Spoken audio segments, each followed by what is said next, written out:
Hello नमस्कार, आप लोग को फानी में स्वागत है। यहाँ पर देखेंगे यूपी कैडेट प्रवेश परीक्षा के लिए जीव विज्ञान एनसीईआरटी पैटर्न पर मोस्ट यहाँ पे बायोलॉजी के क्वेश्चन 25 क्वेश्चन सब देखने वाले हैं, जो कि VVSC special and PSC and PCB के लिए आपका मोस्ट इंपॉर्टेंट है। पार्ट 7 में देखेंगे मोस्ट इंपॉर्टेंट 25 क्वेश्चन के, जो कि आपके आईसीआर बीएचयू अदर एग्जाम्स के लिए मोस्ट इंपॉर्टेंट है। भाई शुरू करेंगे वीडियो को और देखेंगे ऑनलाइन के तौर पर बाईलैंग्वेज में अपना ये वीडियो।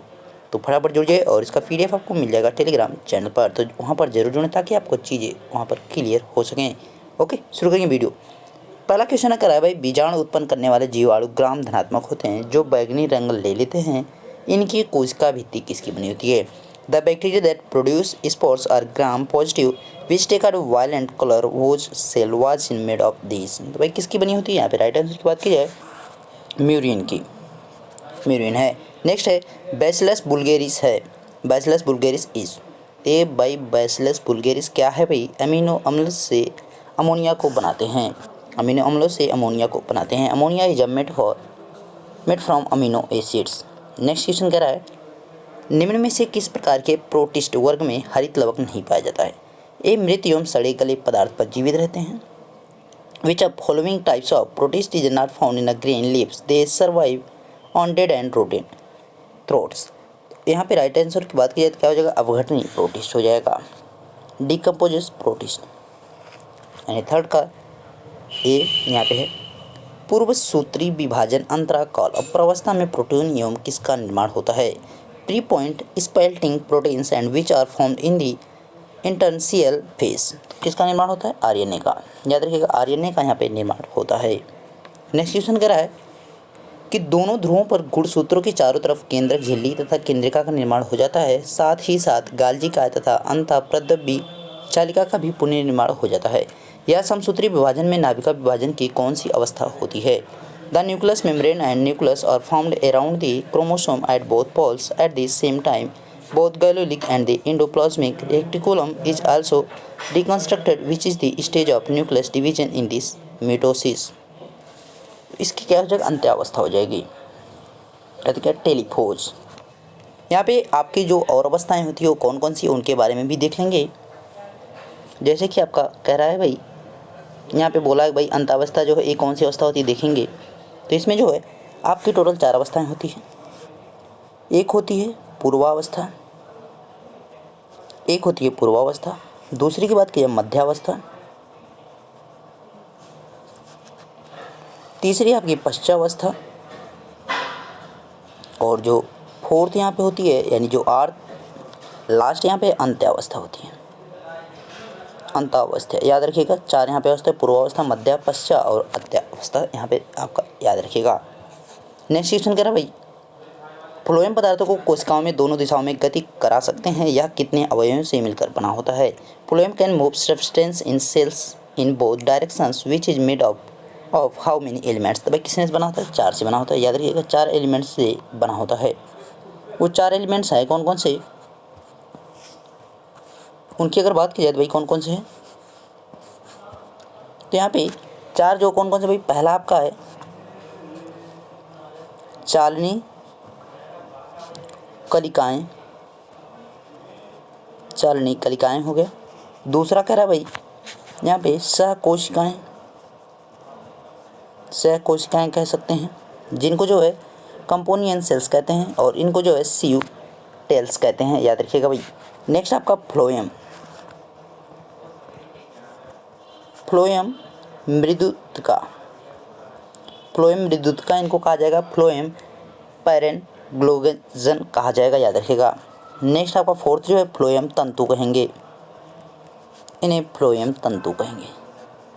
याद रखिएगा ये 4 यहाँ पे चालनी कलिकाएं, सहकोशिकाएं, फ्लोएम मृदुत्का एंड फ्लोएम तंतु इनको कहा जाएगा। नेक्स्ट क्वेश्चन की तरफ बढ़ा जाए। नेक्स्ट क्वेश्चन कह रहा है, निम्नलिखित में से कौन संवहन ऊतक है? Which of the following are convention tissues. तो भाई कौन है? जाइलम और फ्लोएम जो है ये आपका कौन होते भाई? संवहन ऊतक कहे जाते हैं जाइलम और फ्लोएम को। नेक्स्ट है, प्रकाश संश्लेषण को प्रभावित करने वाला कारक कौन है? What are the factor affecting photosynthesis. भाई कौन होता है? मृदा में जल की मात्रा कम।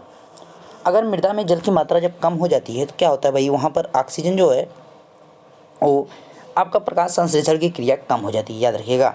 अब यहाँ पे और कौन कौन से कारक होते हैं, जैसे कि आपका प्रकाश अगर अधिक समय तक तेज़ी से प्रकाश लग रहा है पत्तियों पर, तो वो भी नुकसान करता है, वो भी प्रभावित करता है, क्योंकि अगर पत्तियों पे ज़्यादा टाइम तक तीव्र से तेज़ी से अगर प्रकाश लगेगा तो पत्तियाँ उसकी मुरझा जाती है, तो उस समय भी प्रकाश संश्लेषण कम हो जाता है, तो वहाँ पर भी प्रभावित होता है। अगर बात करें तापमान की, अगर तापमान भी बहुत ज़्यादा रहेगा तो भी यहाँ पे दिक्कत करेगा। नेक्स्ट, अगर ऑक्सीजन भाई अधिक मतलब मिलने लगेगा तो भी यहाँ पर दिक्कत करेगा। ओके, नेक्स्ट है तने व शाखाओं पर पत्तियों के लगने के क्रम को क्या कहते हैं? What are the order which leaves and branches are placed? इसको क्या कहते हैं? फाइलोटैक्सी कहा जाता है। नेक्स्ट है निम्नलिखित में से कौन सा प्राकृतिक ऑक्सीजन है? Which of the following is a natural oxygen? तो इनको क्या कहते हैं? इंडोल एसिटिक अम्ल कहा जाता है, इंडोल एसिटिक एसिड। यहाँ पे बात की जाए नेप्थलीन एसिटिक अम्ल, 2,4 डाइक्लोरोफेनॉक्सी एसिटिक अम्ल, ये जो है आपके ये प्राकृतिक नहीं है, आप प्राकृतिक हो जाएंगे। ओके, ये जो है मानव निर्मित है यानी कृत्रिम इनको कह सकते हैं भाई, ये नेचुरल नहीं अननेचुरल आप इनको कह सकते हैं। ओके, नेक्स्ट है निम्न में कौन सा अम्ल कलियों की वृद्धि तथा बीजों के अंकुरण का रोधन करता है? Which of the following protest the growth of birds and germination of seeds? तो भाई क्या होता है? एबिसिक अम्ल, एबिसिक एसिड। नेक्स्ट है निम्न में से कौन सा पादप हार्मोन जो घावों के होने से स्रावित होता है? घाव के होने स्रावित होता है। Which of the following plant hormone is secret by the wound? तो भाई कौन होता है? ट्राइलमेटिन हार्मोन, ट्राइलमेटिन हार्मोन। नेक्स्ट है शिशु के जन्म के पश्चात स्त्री के प्रथम दुग्ध को क्या कहते हैं? What is the first milk of a woman after the birth of a baby? तो उसको क्या कहा जाता है? कोलेस्ट्रम कहा जाता है, कोलेस्ट्रम कहा जाता है, याद रखिएगा इसको। नेक्स्ट है हाइड्रोउल रोग नर मानव के किस अंग से संबंधित है? Hydrocele disease is related to of which organ of male human? तो भाई किस पार्ट से रिलेटेड है? यहाँ पर वृषण से, याद रखिएगा। इसमें जो पानी भर जाता है उसकी यहाँ पर बात की जा रही है। वृषण की परत ट्यूनिका वेजेनेडिसिस, इसमें जो है इसका प्रभाव देखने को मिलता है, इसीलिए इसको जो है यहाँ पर हाइड्रोउल रोग हो जाता है नर मानव में। नेक्स्ट है अमाशय का आकार कौन से अंग्रेजी वर्णमाला के अक्षर के जैसा होता है? Which English alphabet is similar is size the to the stomach? तो भाई किसके होता है? JK। निम्नलिखित में से छोटी आंत का सबसे लंबा भाग कौन सा है? Which of the following is the longest section of small intestine? कौन होता है? शेषांत्र होता है, एलियम होता है। यहाँ पे 16 की बात की जाए तो शेषांत्र होता है। यह बड़ी आंत के उडुक यानी कैसम से खुलता है। It open in the caecum of the large intestine. Next question है मानव शरीर में लोहा मुख्यतः कहाँ अवशोषित होता है? Where is iron predominantly observed in the human body? तो कहाँ पर होता है? ग्रहणी में, ड्यूडेनम में, यानी आपका आंत की बात की जा रही है, छोटी आंत, इंटेस्टाइन, इंटेस्टाइन की बात की जा रही है, छोटी आंत में, याद स्मॉल इंटेस्टाइन की बात की जा रही है। और जो आपके लार्ज इंटेस्टाइन होता है उसका क्या होता है भाई? जल का अवशोषण। मुख्य रूप से जो आपके लार्ज इंटेस्टाइन होता है उसका काम क्या रहता है? जल का अवशोषण एवं बचे हुए जो अपच पदार्थ है उसको जो है बाहर कर देना। निम्न में से किसके यकृत में गिल्सन संपुट पाई जाती है? Which of the following is found the Gilson in the liver? तो किसके पाई? स्तनधारियों में, इन मैमल्स। नेक्स्ट है पैराटोइड ग्रंथि सबसे बड़ी लार ग्रंथि है जो किस अंग के पास पाई जाती है? The parotid gland is the largest salivary gland found near which organ? तो किसके पास में पाई जाती है? नियर पाई जाती है, कान के नियर में पाई जाती है। नेक्स्ट है श्वसन क्रिया में वायु के शरीर में अंदर जाने व बाहर आने को कहा जाता है? श्वास क्रिया जो होती है, श्वास क्रिया में वायु के शरीर में अंदर जाने व बाहर आने को कहा जाता है। श्वास क्रिया जो होती है उसको भाई क्या कर रहे हैं कि हवा जो अंदर जा रही है और बाहर आई उसको, यह कैसी क्रिया है? इन ब्रीथिंग एयर इज जैसे to enter into out of the body. What is the action? एक कौशिक क्रिया है, भौतिक क्रिया है, फिजिकल प्रोसेस है।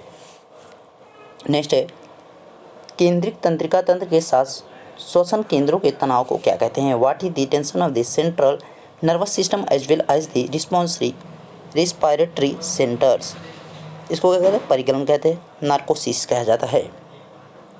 नेक्स्ट कह रहा है परिवर्तन क्रिया में पायरुवेट का विकार्बोक्सीकरण होता है तथा यह कोएंजाइम ए से जुड़कर क्या बनाता है? कोएंजाइम ए है, एक साथ है, यहाँ पे ए लिखा है इसके आगे।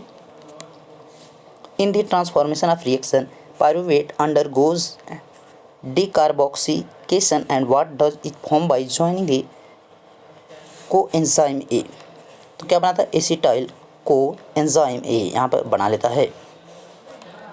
नेक्स्ट कह रहा है 23 भाई यसे नोट द्वारा हृदय लयबद्ध संकुचन होता है, इसे क्या कहते हैं? Heart rhythm rhythmic construction occurs by SA node, what is it called? इसको क्या कहते हैं? पेसमेकर कहा जाता है। फीता कृमि उत्सर्जी अंग कौन सा है? What is the excretory organ in the lysosome? क्या होता है? फ्लेम कोशिकाएं यहाँ पर देखने को आपको मिल जाएंगी। और बात की जाए अगर किसमें किसमें क्या होती हैं, जैसे अमीबा में शरीर की सतह एवं रिक्तिका हो गई। अगर बात की जाए सिलेंट्रेटा में बात की जाए तो शरीर की सतह एवं मुख। अगर बात करें आर्थ्रोपोडा में अगर बात की जाए मैलपीघी नलिका। अगर इसके आगे बात करें केचुआ में बात करें उत्सर्जी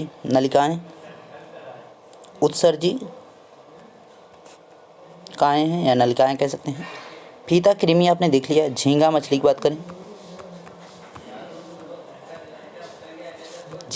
बात करें हरी ग्रंथियाँ, ये उत्सर्जी अंग का काम करती हैं। मानव में कौन होता है भाई? किडनी होती है, यानी वृक्क होता है। ओके, आपका नेक्स्ट क्वेश्चन है, जब हेनले का लूप छोटा एवं मध्यांश में कम धसा होता है उसे वृक्काणु को क्या कहते हैं?